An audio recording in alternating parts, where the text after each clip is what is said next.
네, 저번 주 이어서 공과대로 못 나갔어요. 갑자기 건너뛰어서 제가 공과 준비를 안 해놓은 탓에 다른 말씀을 계속해서 준비했습니다. 그래서 저번 주 이어서 하나님 말씀, 우리 성경을 대하는 나의 마음이나 자세에 대해서 좀 이렇게 말씀을 계속 나누도록 하겠습니다.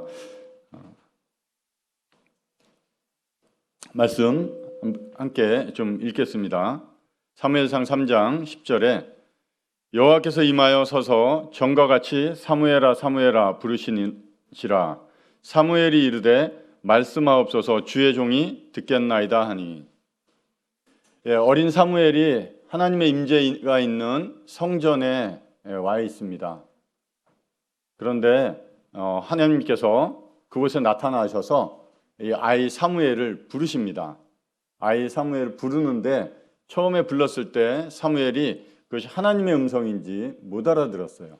자신을 부르고 있음에도 불구하고 엘리 제사장에게로 갔습니다. 두 번째 하나님이 사무엘을 부르셨음에도 불구하고 사무엘이 그것이 하나님이 자기를 부르는지 모르고 또 엘리에게로 갔습니다. 세 번째 이렇게 부를 때 그 엘리 제사장의 도움을 입어서 이것이 하나님께서 너를 부르는 음성이라는 것을 지도해주고 가르쳐줄 때 이와 같은 대답이 사무엘의 입에서 나왔습니다. 여호와께서 임하여 서서 전과 같이, 동일하게 변하지 않고 전과 같이 사무엘아 사무엘아 하고 여러분 각자의 이름을 부르실 거예요. 그때 사무엘이 대답한 것처럼 말씀하옵소서 주의 종이 듣겠나이다. 이것이 말씀을 대하는, 하나님 앞에서 말씀을 듣고자 하는 자의 마음의 자세입니다.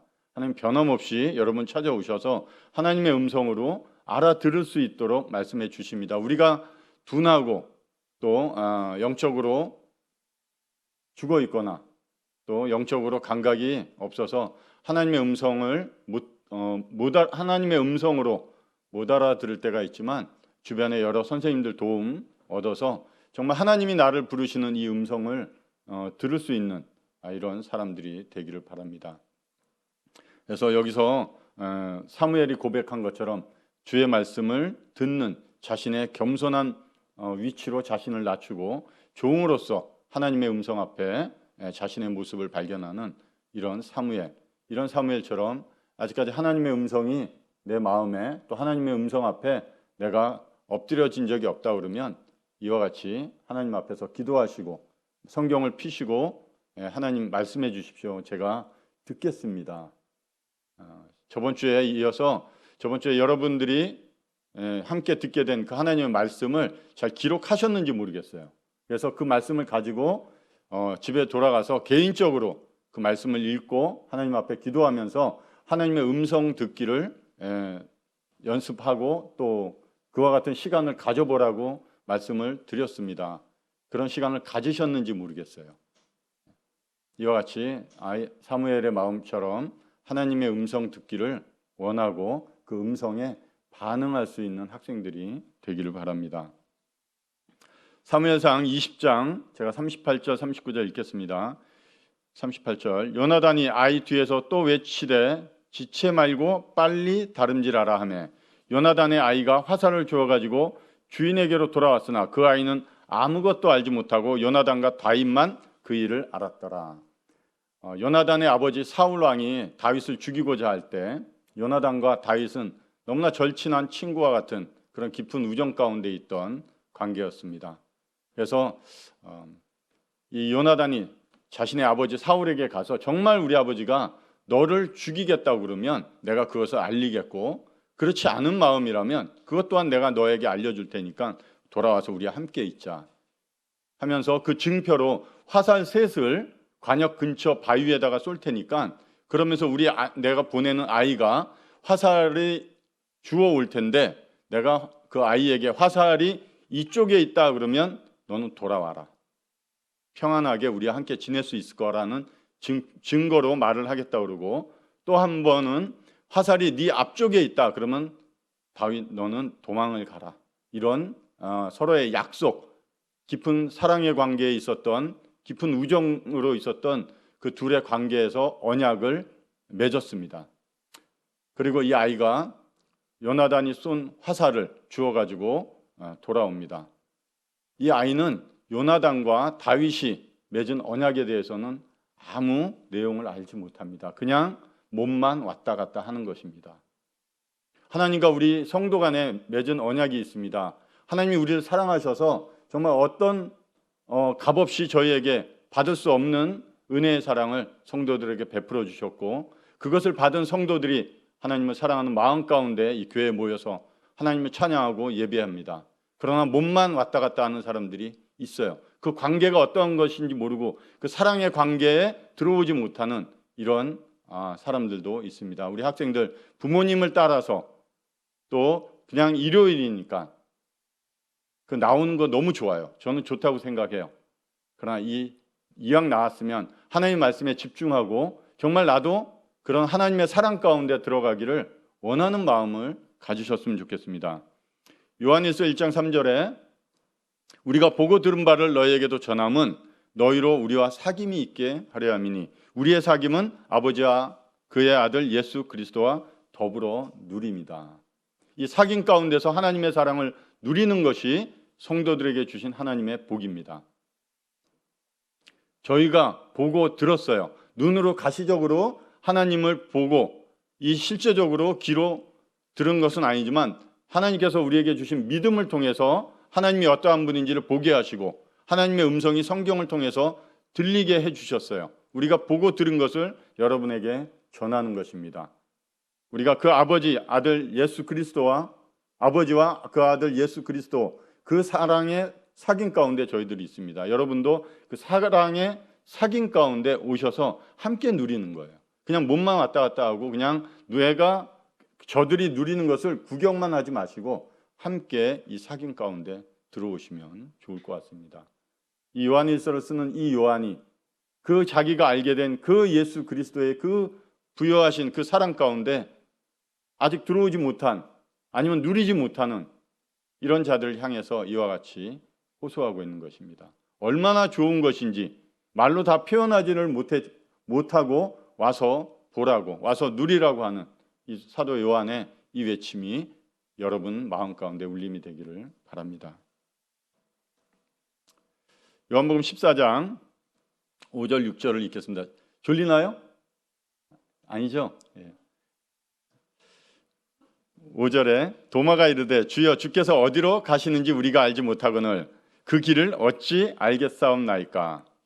6절 잘 알죠? 여러분 말씀 가운데서도 예수께서 이르시되 내가 곧 길이요 진리요 생명이니 나로 말미암지 않고는 아버지께로 올 자가 없느니라. 이 위대한 이 말씀 웬만큼 교회 다녀면 외울 정도로 알고 있는 이 말씀이 어떻게 예수님의 입에서 나오게 됐는지, 왜 나오게 됐는지, 예수님이 너희는 마음에 근심하지 말라 하나님을 믿으니 또 나를 믿으라 하면서 요한복음 14장 1절에 그렇게 말씀하고 계세요. 그리고 내가 이제 너희를 위해서 처소를 예비하러 가는데 내가 아버지 집에 가서 처소를 예비하면 내가 와서 너희를 데리고 가서 너희와 함께 영원히 그곳에서 거할 것이다. 내가 가는 길을 너희가 알 것이다. 이렇게 얘기를 하셨어요. 제자들에게. 그러자마자 이 도마가 이와 같이 질문합니다. 주님, 저는 주님이 어디로 가는지 모릅니다. 주님이 하시는 말씀이 무슨 뜻인지 제가 이해가 안 가요.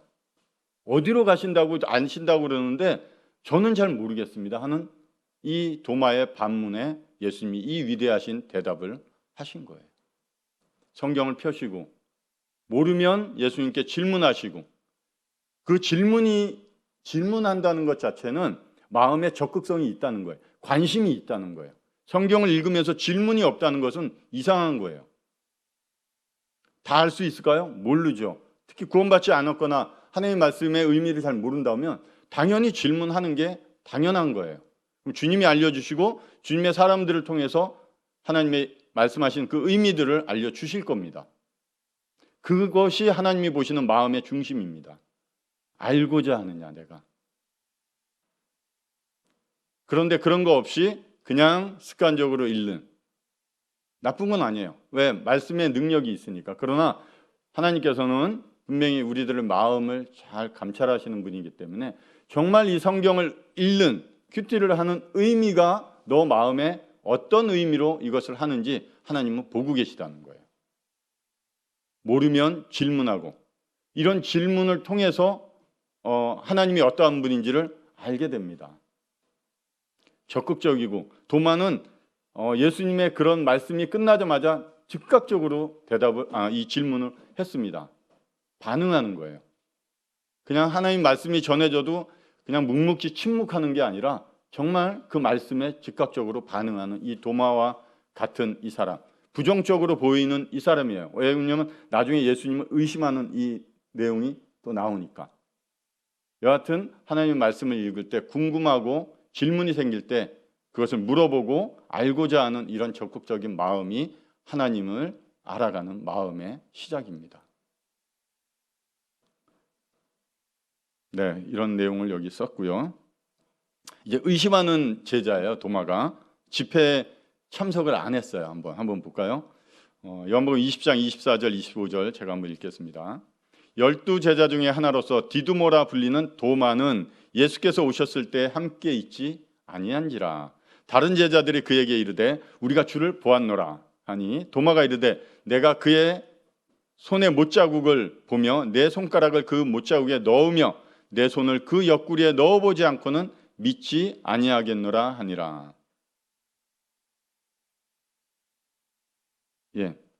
예수님이 오셨을 때 이 도마는 제자들과 함께 있지 않았습니다.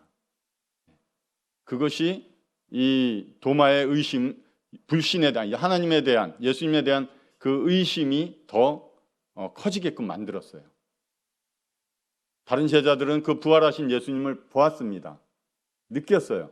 그러나 도마의 이와 같은 그 자리에 없었기 때문에 이와 같은 의심이 더 들고 내가 직접 눈으로 보고 느끼고 만져쓰고 내 스스로 내가 느끼는 확신을 가져야지만 내가 믿겠다고 하는 이런 도마의 이런 마음. 예수님을 따라다니고 3년 반을 따라다녔음에도 불구하고 또 예수님이 어떠한 분인지 그 놀라운 표적들을 보고 들었음에도 불구하고 이와 같은 마음을 가진 도마 이 제자의 모습입니다. 26, 27절 읽을게요. 여드레를 지나서 제자들이 다시 집안에 있을 때 도마도 함께 있고 문들이 닫혔는데 예수께서 오사 가운데 서서 이르시되 너희에게 평강이 있을지어다 하시고 도마에게 이르시되 내 손가락을 이리 내밀어 내 손을 보고 네 손을 내밀어 내 옆구리에 넣어보라. 그리하여 믿음 없는 자가 되지 말고 믿는 자가 되라. 이 자비하신 주님, 너가 없었지 않냐고 책망하지 않으셨습니다. 그 주님이 다시 오십니다. 그 자리에. 왜? 그 도마 때문에. 그 한 명의 제자가 의심하고 있는 그 의심을 깨치고 믿음을 가질 수 있도록 다시 오셔서 그가 알고자 하는 방식대로 알려 주시려고 오셨어요. 이와 같이 이 예수님을 우리는 알아가면 알아갈수록 얼마나 좋으신 분인지, 얼마나 내가 필요하신 분, 내가 필요한 분인지, 또 나를 얼마큼 사랑하는 분인지, 무엇을 하셨고 무엇을 하실 것인지 그분이 나에 대해서 그렇게 알아가면서 그 하나님을 사랑하게 되고 그 하나님께 찬양과 영광을 돌리는 삶을 살아갈 수가 있습니다. 28절 도마가 대답하여 이르되 나의 주님이시요 나의 하나님이시니이다. 예수께서 이르시되 너는 나를 본고로 믿느냐 보지 못하고 믿는 자들은 복되도다 하시니라. 결국 하나님께서 예수님께서 그 제자들 가운데 다시 오셨을 때 도마가 그 자리에 함께 있었습니다. 그리고 도마에게 자비를 베푸신 그 하나님의 그 음성 가운데 도마가 예수님이 자신에게 어떠한 분인지 나의 주님이시오 나의 하나님입니다.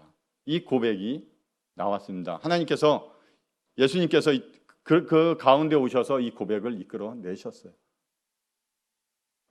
우리가 하려는 게 아니라 예수님이 우리의 마음에 우리의 상태에 따라서 다르게 상황을 바꾸실 수 있지만 이 도마에게 이런 의심하는 자에게까지 찾아오셔서 그 입술에서 그 마음에서 이와 같은 고백을 이끌어 내십니다.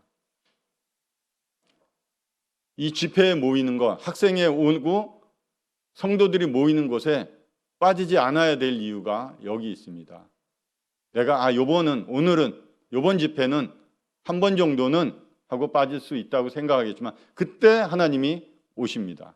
그때 하나님이 말씀하세요. 나만 못 들어요. 그 하나님을 나만 경험하지 못하는 거예요. 그때 하나님 말씀을 듣고 거기서 하나님이 누군지 도마의 고백처럼 나의 주님이십니다. 나의 하나님이십니다 하고 하나님께서 내 마음을 깨닫게 해주실 겁니다. 그러나 내가 그 자리에 없었다면 그 하나님의 놀라운 능력을 나는 받지도 못하고 알지도 못할 것입니다. 지금 시대에 살아가는 우리에게 29절처럼 도마는 그 예수 그리스도를 보고 믿었지만 그렇게 보지 못하고 믿는 자가 오히려 더 복되도다라고 말씀합니다. 성경이 완성되어서 우리 손에 있습니다. 태초에 말씀이 계셨다고 하신 그 말씀, 모든 것을 창조하실 때 사용하셨던 그 말씀이 몸을 입고 이 땅에 오셨어요. 그래서 여러분 가운데, 여러분 옆에 계시면서 여러분에게 자신의 음성을 들려주십니다. 그리고 이 집회 가운데도 함께 하십니다. 두세 사람이 내 이름으로 모인 곳에 나도 그들 중에 있다고 하시면서 여기서 말씀하고 계세요. 저를 통해서 말씀하시든 다른 영상을 통해서 말씀하시는 시간입니다. 그런데 내가 여기 참석하지 않으면 여기 없어요. 학생들 보니까. 저는 제가 하는 말이 아니라고 생각합니다. 정말 이 말씀 준비하면서 하나님이 우리 학생들에게 들려줄 말씀이라고 생각하고 하나님께서 저를 통해서 여호와의 영이 나를 통하여 말씀하시며 하는 것처럼 말씀하고 있다고 믿습니다.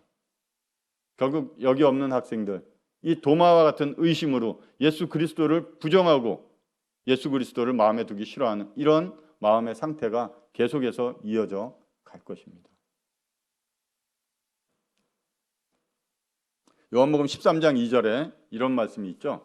마귀가 벌써 시몬의 아들 가롯 유다의 마음에 예수를 팔려는 생각을 넣었더라.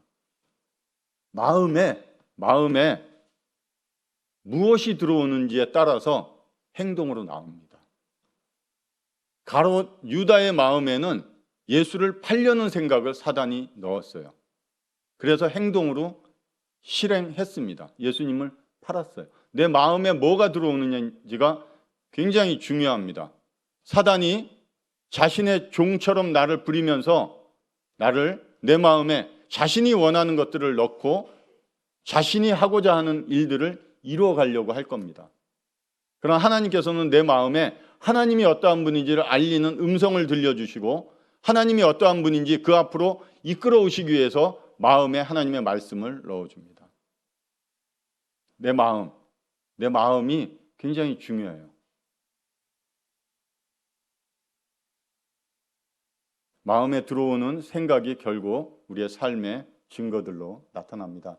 내가 무엇을 마음에 품고 있는지, 내 오늘 아니면 내 삶의 방향에 무엇을 기준으로 내 마음에 삼고 있는지 그것에 따라서 내 삶이 달라질 거예요. 로마서 1장 28절 또한 그들이 마음에 하나님 두기를 싫어하며 하나님께서 그들을 그 상실한 마음대로 내버려 두사 합당하지 못한 일을 하게 하셨습니다. 하나님이 나쁜 짓을 하게 만드신 것이 아니라 하나님이 무관심할 때 하나님의 마음에 두기 싫어하는 그것에 하나님이 반응하실 때 하나님은 무관심입니다. 무관심하면 사람은 스스로 이 죄성이 있고 죄의 노예이기 때문에 스스로 하나님을 대적하고 하나님이 싫어하는 일들을 해나갈 거예요. 그것은 내가 좋아하는 일들이에요. 이 죄의 본성을 가졌기 때문에 우리가 하나님을 싫어하고 하나님이 미워하는 일들을 나는 즐거이 행할 거예요. 마음에 하나님 두기를 싫어하는 것. 내 마음에 그와 같이 사단이 그런 마음을 넣습니다. 성경을 왜 읽어 지금? 내일 모레가 시험인데. 그거 한 장 읽고 너 생각하려면 5분 10분 금방 가잖아. 너 5분 10분이면 몇 문제 풀겠어? 뭘 외워야겠어? 학생에게 맡겨준 본분이 공부입니다. 열심히 해야 돼요. 왜? 그리스도인들이니까. 그러나 분명히 알아야 될 것은 우선순위가 있어요. 항상 성경에 보면 우선순위가 있습니다. 내가 마음에 하나님을 가까이 하고자 하는 마음에 하나님 앞에 나아가는 것과 마음에 하나님 두기를 싫어하는 것을 마음에 둘 때는 여전히 하나님과 멀어져서 내 마음대로 살아갈 거예요. 우리가 죄를 짓는 데는 자유로워요. 왜? 죄 안에서 살고 있고 죄의 종이니까. 우린 자유함이 있어요. 구원받지 않은 사람들. 죄를 짓는 데는 자유스러워요. 누가 뭐라 하지를 않아요. 그러나 죄에서 벗어나는 자유는 없습니다. 죄 안에서 누리는 거예요. 별거 아닌 것 같죠? 그렇지 않습니다. 나중에 하나님을 깨닫게 되면 그것이 얼마나 가치 없는 열매들에 맺어가는 삶이었는지 알게 될 겁니다. 죽기 전에 하나님 믿으면 되겠지. 그렇겠죠. 아니, 이 좋은 대한민국에 지금 넘어와서 이 좋은 하나님의 나라에 하나님과 좋은 관계에서 지금 살아가면 좋은데 죽기 전에 믿는다, 죽기 전에 넘어온다는 것은 참 어리석은 생각 같아요. 내가 조금만 더 이것만 마치고 내일이 우리 것이 아닌 것을 다시 한번 말씀을 드립니다. 스바냐 1장, 스바냐 3장 말씀을 읽겠습니다.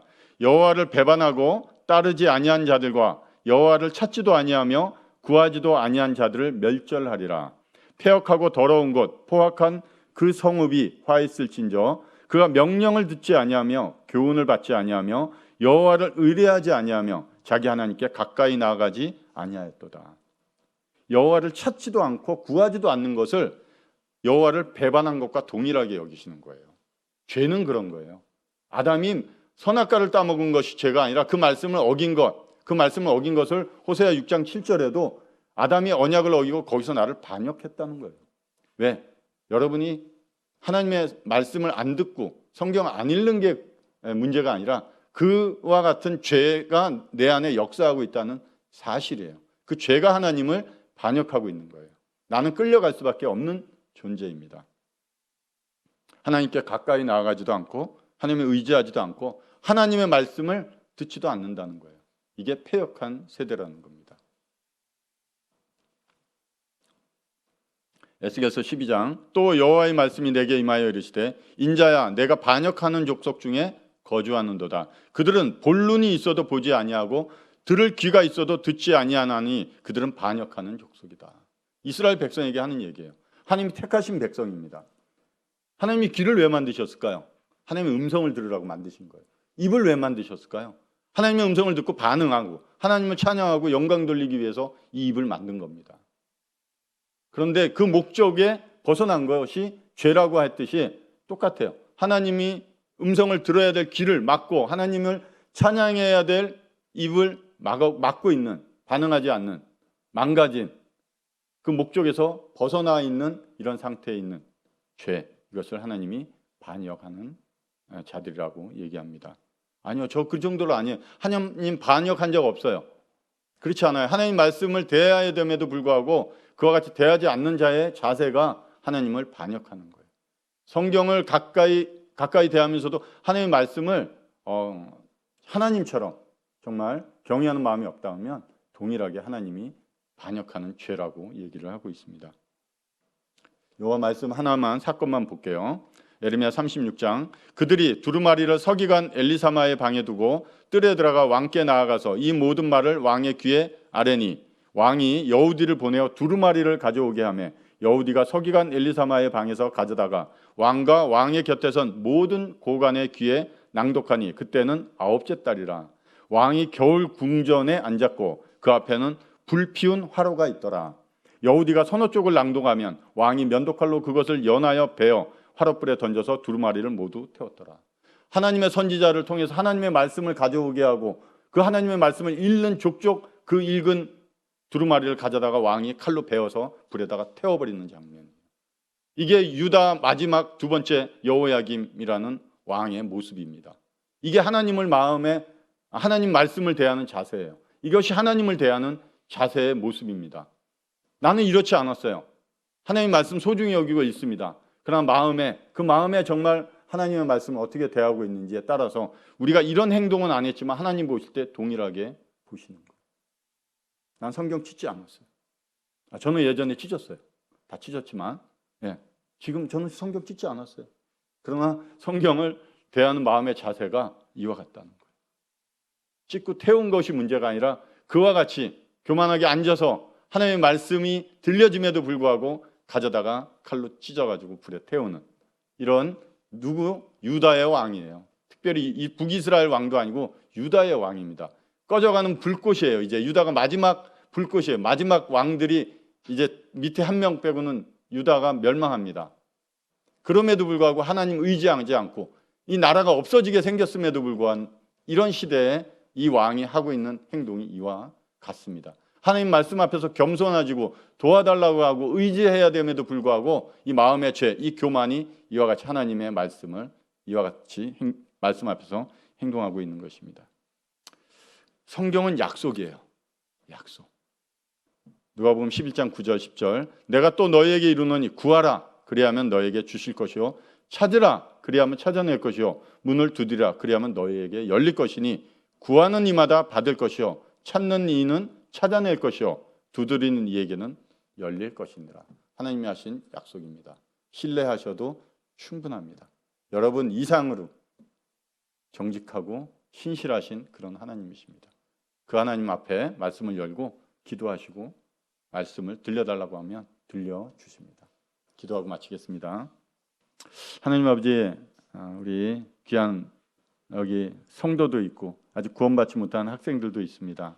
이 말씀이 우리 자녀들, 우리 성도들 마음 가운데 참 하나님의 음성으로 듣게 하시고 이 말씀이 아직 구원받지 못한 학생들의 마음에 잘 박힌 못과 같게 하시고 하나님의 능력이 나타나서 우리 학생들이 하나님의 음성을 듣는 이런 놀라운 하나님의 능력을 경험하고 살아갈 수 있도록 도와주시옵기를 원합니다. 예수님의 이름으로 기도드립니다. 아멘.